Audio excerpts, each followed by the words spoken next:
WFM 91.7. Be like woman. Yes, nobody be like woman, and we are super proud to be women. It's 6 minutes after 12 right here on Women Radio WFM 91.7. I hope that your day is going on well. All right, so yes, this is Women Radio WFM 91.7, Nigeria's first radio station for women and their families. Thank you all so much for joining me today. Day 4 of our 16 days of activism, where we get to talk to first responders. All right, so today on the program, which is the 4th day of the 16 days of activism that we started on Saturday, we've had first responders come in to tell us their stories, tell us their challenges, tell us the way forward and what we are to do in terms of supporting survivors of gender-based violence. My name is Rose Yusuf Kaiser. Thank you all so much for joining me today. Now, it's day 4 of the 16 days of activism with the theme Unite, Invest to Prevent Violence Against Women and Girls. The 16 days of activism is a global campaign which will be on which started off on Saturday, 25th of November, the International Day for the Elimination of Violence Against Women, until 10 December, Human Rights Day. Now, this year, Women Radio 91.7 is spotlighting first responders who provide first-hand help and support to survivors of gender-based violence. So do well to join the conversation by contributing or reacting to the program. You can call us up on 07000 917 917. Send a text or a WhatsApp message to 070 317 56537. Do well to send your contributions to our social media platforms: Facebook, Instagram, X, and of course YouTube at WFM 917. Log on to our website www.wfm917.com. Download our mobile app WFM 917. You get to listen to us from any part of the world. All right, so today, which is the 4th day of the 16 days of activism, we'll be talking about the first responder story, work done so far, successes, challenges, and way forward in ending violence against women and girls. And today on the program, we have the lead director, Gender Mobile Initiative, and she's by name Omaumi Ogunrotimi Esquire. So thank you very much, Omaumi, for joining us this afternoon. Thank you. It's a pleasure to be here. Thank you for having me. All right. So I hope that your day has been going on well. Absolutely. And I hope your day has also been going okay. Oh, yes, of course. Thank you so much, Omaumi. All right, so Omaumi is a lead director, Gender Mobile Initiative, and she's here to tell us, the organization's story as a first responder to gender-based survivors of gender-based violence survivors. All right, so let's head on straight to it. Remember, to be a part of the program, you can dial 07000 917 917. Call us up. Let's get to hear from you. Send a text or a WhatsApp message to 070 317 56537. All right, let's head on, Omaumi. Now, as an organization, how have you been responding to gender-based violence so far, especially in the locality where your organization is based or where you work? Yeah, thank you very much for that question. So first off, Gender Mobile is an organization that, leverages technology to advance gender equality and, of course, eliminate sexual and gender-based violence. And this period where we commemorate the 16 days of activism is always a period where we're excited about, amplifying our call to end sexual and gender-based violence. And as an organization, we've been implementing comprehensive prevention programs. So our 2 pillars, focused on prevention and also response. But we also know that response is a form of prevention. So to that end, we do a lot of work around organizing prevention programs to raise awareness about gender-based violence, promote gender equity, and also challenge harmful stereotypes. We spent the most part of the last 4 years also doing real work on sexual harassment in environmental learning. A lot of us are aware that sexual harassment is rife. There is a recent World Bank report that provides that 70% of female undergraduates experience sexual harassment. And I'm sure that everyone would agree with me that if 70% of the particular population are experiencing a particular problem, it means that that problem itself has assumed a critical dimension that we can actually even call an epidemic proportion. So to that end, we're also raising awareness on sexual harassment and also sexual and gender-based violence more broadly. We're conducting educational campaigns and workshops in communities, schools, and institutions to also educate individuals about consent. A lot of times people do not even know how to give consent or obtain sexual consent. We've seen situations where guys actually feel that when you ask a lady out, she says no, not because she meant it, but because she wants to be further pressurized into saying yes. So we educate people about consent, how to maintain healthy relationships, and the consequence of gender-based violence. Furthermore, we also, do a lot of work around policy advocacy. And so again, we've supported about 40 institutions of higher learning to develop gender-based violence policies, because we also know that in environments of learning, these spaces are characterized by power differentials. And as such, when there is power differentials, a significant one at that, there's bound to be power isolation, which could lead to power abuse. So we support institutions to put innovative policies in place. So, and again, we also, work with organizations that are driving legal reform advocacy. We are all aware of the VAP Act and law across states. We are aware of the 5 gender bills recently thrown out. And of course, we're currently doing a lot of legal advocacy to see that those 5 gender bills are reintroduced at the National Assembly. And we work with local authorities to ensure that all these legal frameworks and enforcement are actually put in place. And then moving on to support services. Okay. We provide support services to survivors, and this includes counseling, trauma counseling for short, legal assistance, and even medical support. And this we do by collaborating with local service providers. We have a call center infrastructure where people could, call in on and access hands-on trauma counseling.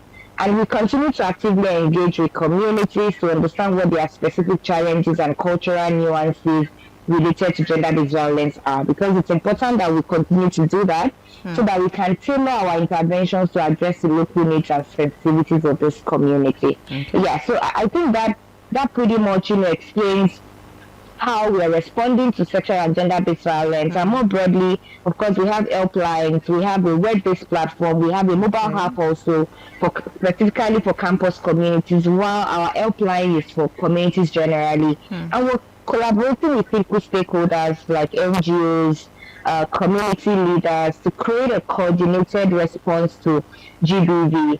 We're actually on the gender-based violence management committee in Ekiti State, where we also provide support in ensuring a strong, state-level coordinating mechanism on sexual and gender-based violence. And then we also conduct research, collect data to better understand prevalence and specific forms of gender-based violence in the locality where we're programming. So that basically, explains how we're responding to sexual and gender-based violence. All right, thank you so much, Omami, for that. Now let's look at your experience. Now, what has your experience been like in dealing with survivors of gender-based violence? Some common perceptions and facts. Yeah, so I think it's been a blend of the good, the bad, and the ugly. And first off is, and I like to say this because I feel like it's a part of it's a critical part of my journey, and it's important that I share that I am also a survivor of sexual and gender-based violence. But I'm glad that I've been able to convert my experiences of personal injustice into a worthy cause that I champion today.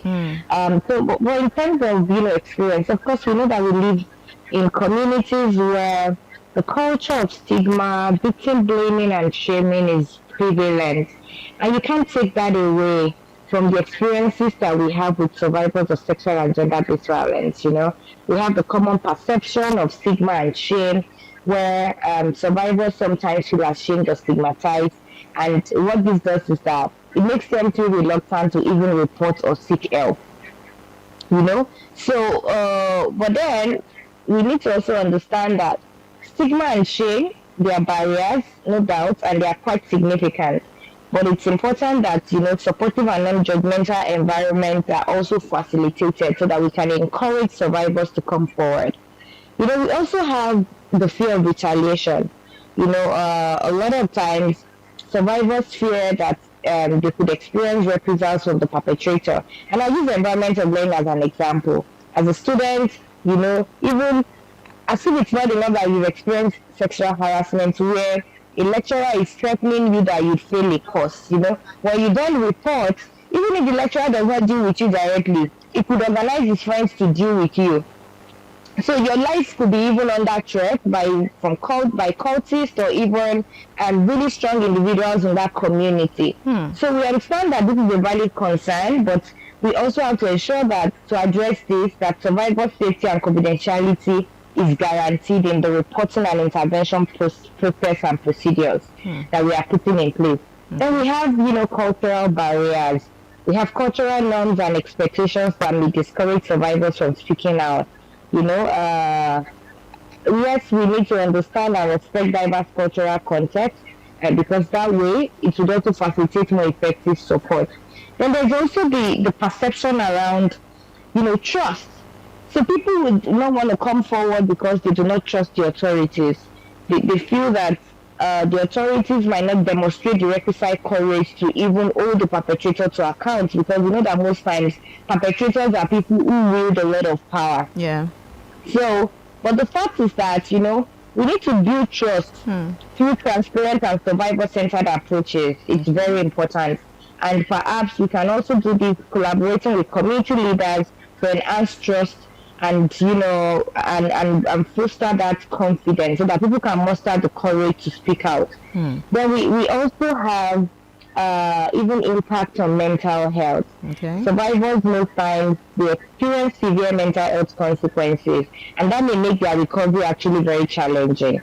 But the fact is, we know that gender-based violence has profound psychological effects. Yeah. So we know for a fact that we need to continue to provide mental health support because it's really integral to the healing process. Of course. And then I would say that survivor-centered approaches, where the survivor's needs and previous guide the intervention, are more effective in fostering trust and promoting healing. Then the other thing also, which I would call a fact, is that trauma-informed care is really important. It acknowledges the impact of trauma on survivors, and it ensures that interventions are sensitive to their experiences.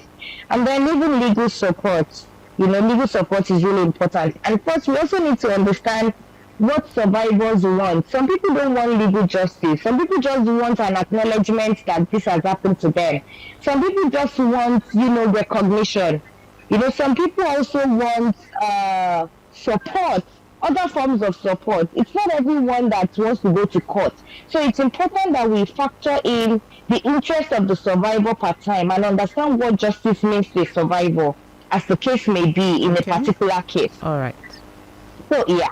So, and then I would also say that it's the fact that preventive education is also really critical, because I would say that while justice may mean different things to different people, I think that prevention as a form of justice means the same thing to everyone. We would rather not have it happen than have it happen and then we are trying to respond to it. So I would say that we should invest heavily on prevention, and prevention education is really, really critical. We should continue to involve communities actually in prevention and support efforts. Okay. Thank you so much, Omami, for this. This is Women Radio WFM 91.7, Nigeria's first radio station for women and their families. And of course, we are speaking to Omowumi Ogunrotimi Esquire. She's the lead director, Gender Mobile Initiative, and she's giving us the organization's first responder story of how far so far, experiences, challenges, and the way forward, in terms of supporting survivors of gender-based violence. So you can do well to dial the number 070 070 917 917. Send us a text or a WhatsApp message to 070 317 56537. Right, so let's look at the challenges so far. All right, in just a few minutes, what have been the? We know that challenges can be overwhelming, especially with lack of adequate funds and societal norms too that have existed for years. How have you been able to overcome these challenges so far? In your journey as a first responder organization. Can you hear me? Yes, I can hear you.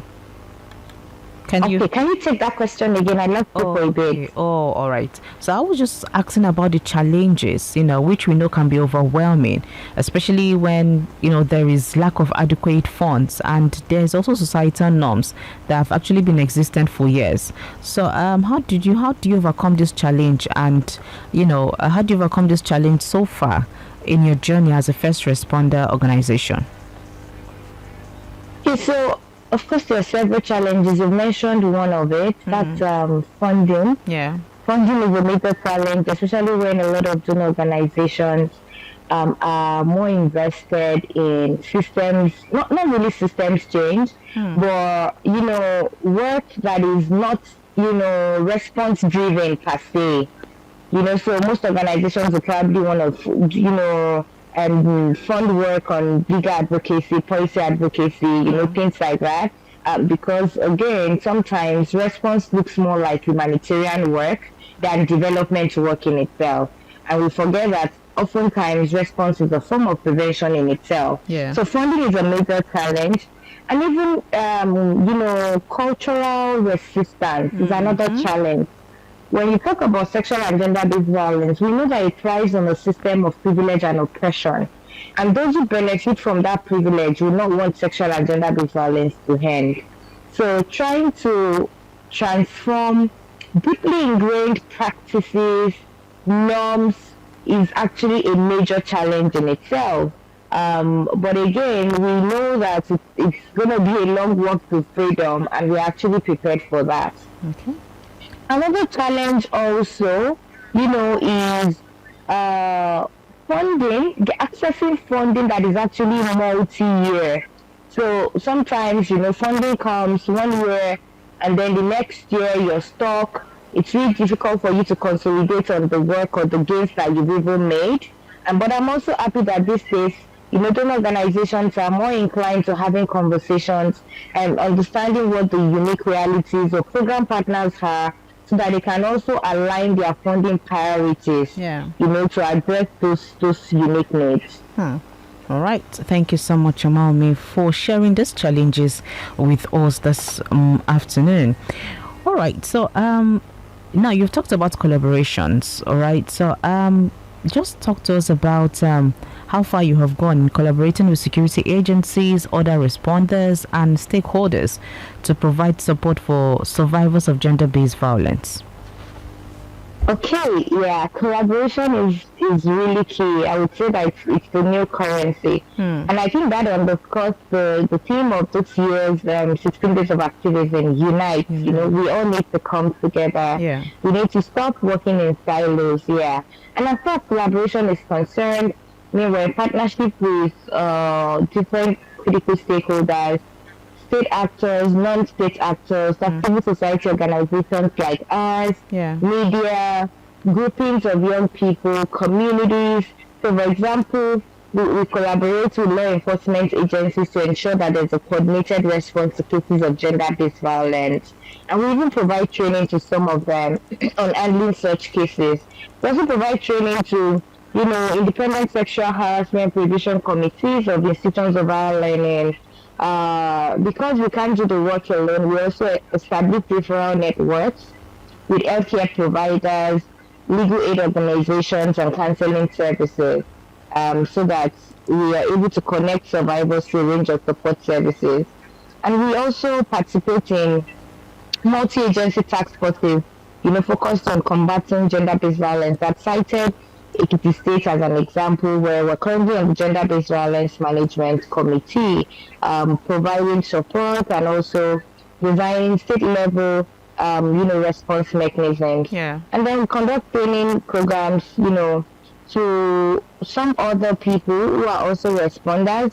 We conduct training programs to raise awareness about gender-based violence, its impact, and the appropriate responses, particularly responses that are culturally appropriate. And we engage with communities to build trust and awareness. We also sort of conduct regular coordination meetings with stakeholders that we work with. And these meetings facilitate information sharing and even updates on cases and strategic planning. Okay. And then I think more importantly, we establish feedback mechanisms to continuously improve collaboration because that's important. So we regularly seek input from all stakeholders to identify areas for improvement and also to address any challenges in our collaborative response. All right. Thank you. And sorry about that. So I just also wanted to say that we also work with government, to enact and enforce robust legislation. We work with the ICPT, we work with National Orientation Agency, we work with the National Human Rights Commission. So these are our allies, and we are happy that so far so good. We've had a really rewarding experience with them. Okay. All right. Thank you so much, Umaumi, for letting us in on some of the collaborations that you have and how far it is going. All right. So just as we wrap this conversation up right now, what are your recommendations to the government, the society, religious leaders, parents, and women and girls also? These are all key players. These are all stakeholders when it comes to support for survivors of gender-based violence. So what is your recommendation for these different groups of our society, government, the society itself, religious leaders, parents, and women and girls? Right. So government has to allocate adequate resources to support programs, aimed at preventing and responding to GBV. Government also needs to continue to collaborate with NGOs to leverage our expertise and community outreach capabilities, And for the society, I would say that we need to continue to challenge harmful gender norms and stereotypes and further promote messages of equality and respect for all individuals, regardless of gender. We need to encourage bystander intervention. That is super, super important, And for religious leaders, they are like non-entrepreneurs, right? They could actually shape people's attitudes, perception, and all. So they need to use their platforms. They need to use the biggest platforms to advocate against GBV. They also need to promote messages of respect. And then I would say that there has to be training for religious leaders. They also need to challenge harmful teachings. They need to challenge and reconsider teachings that may perpetuate harmful gender norms. There are some biblical injunctions that they interpret, to perpetuate patriarchy.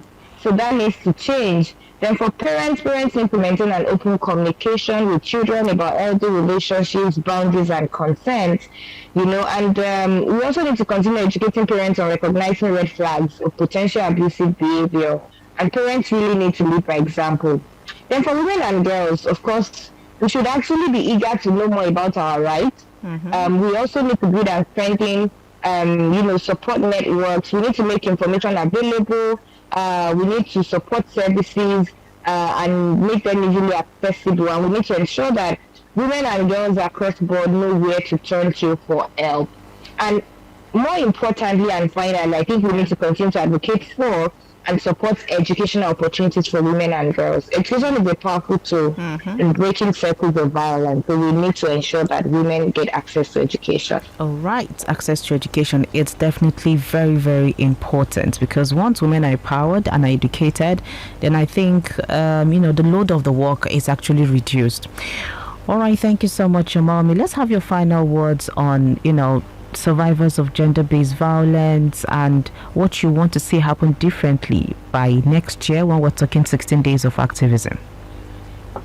Wow. So next year when we're, commemorating another 16 days of activism, I actually want to see more strategic partnerships.